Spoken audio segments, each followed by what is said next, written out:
Good evening, ladies and gentlemen, and welcome to Jared Pelley's Fragrance Reviews. Tonight, I would like to just open with a few comments that were brought to my attention of people that have had some bad experiences buying fragrances lately.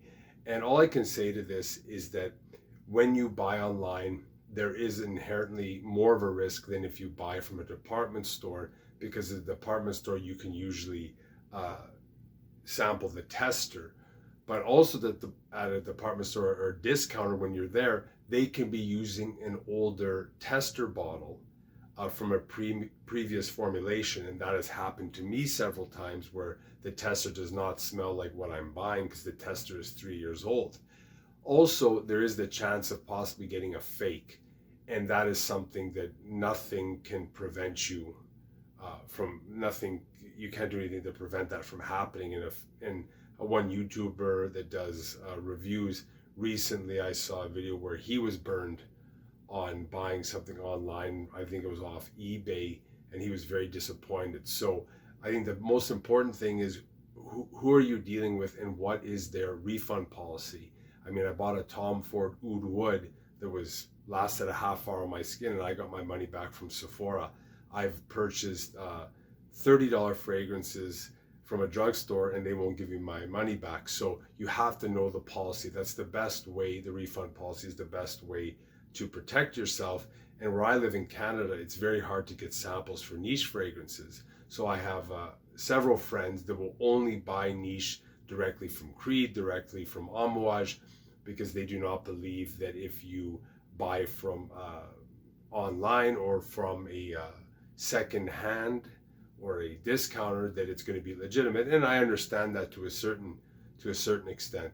So there's always inherently risk, and you have to eventually, it's always a chance you have to take.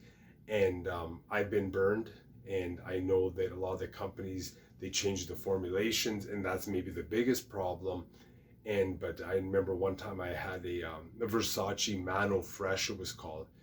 I didn't even really smell it. I don't know what I got. And I bought it from a legitimate store, from a department store. And I bought things from secondhand or discounters that performed incredibly well. I've never really had any trouble with discounters, but I have had with department stores. So it's kind of all over the place. But I think the refund policy is the most important thing to look at when you're making a purchase from any company.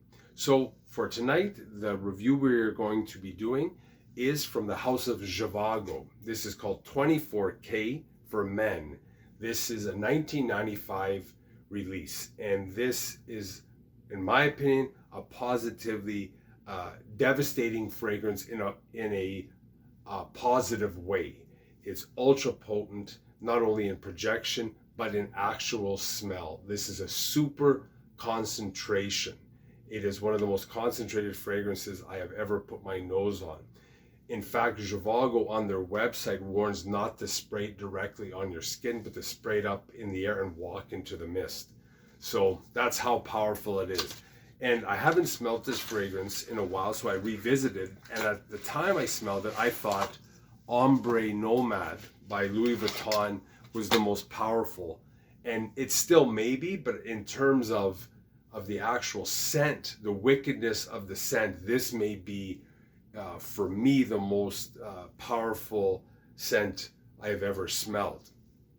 And what's interesting about this bottle is there's actually gold flakes that are milling around in there, which makes it quite the spectacle. I am not going to spray it because, like I said, it's very heavy for me. And this is, I think, an acquired taste. This is something that a more seasoned nose would appreciate. I don't think this is a beginner fragrance. I think this is something that is more, I wouldn't say advanced, but someone that has been around fragrances for a while. And I know I have some difficulty with it in terms of the smell. I'm not saying it's bad, but it's very heavy. So when I made the initial spray, it has like a heavy freshness that's spicy, but I get this like kind of bouquet-like sandalwood, and it's creamy, but it's very sharp, very, very deep. And it's something that really penetrates your nostrils, and you really take it in. As it dries down, you get like a heavier sandalwood, and it's like it's more of like a perfume in a masculine type of way. It's different. It's not like a cologne. It's like a perfume that is masculine. It has a very kind of royal, elitist type of vibe to it. Later on, several hours later, as it dries down, I sense like that it's flowery. There's still a lot of sandalwood, maybe a little bit powdery, but it has this strong, sweet, kind of woody note that's really raw, and it really penetrates your senses. They only advertise this to have 5 notes. The top note, coriander, the mid note is cardamom, the base notes are vetiver, sandalwood, and amber. But I do think there may be more scents, and that's all they're listing. The accords, it's aromatic, it's woodsy, it's spicy, it's warm, but this is not a fragrance that's for everyone. This is a mature, sophisticated fragrance. It's very masculine, and for me, it's something that I personally, this was a blind buy, and I know I just said not to blind buy, and this is why.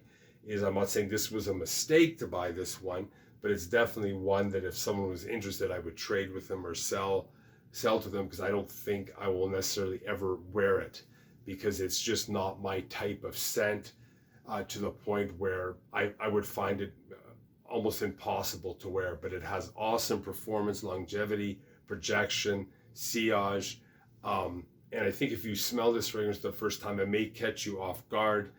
The best description of this fragrance is like a wicked elegance.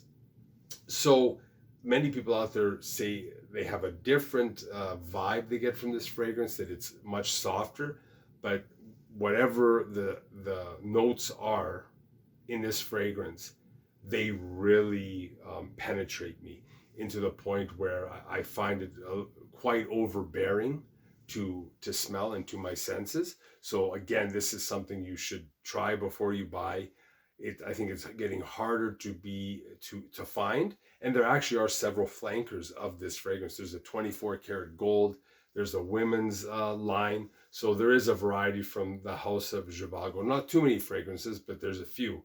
So like I said, this may not be for you. It's not a fragrance for me, but I think it's worth reviewing, because it definitely is something that is, in terms of like the power of the smell and the scent in itself, is very unique, and it may be up your alley, because a lot of people love this fragrance. There's no doubt about it.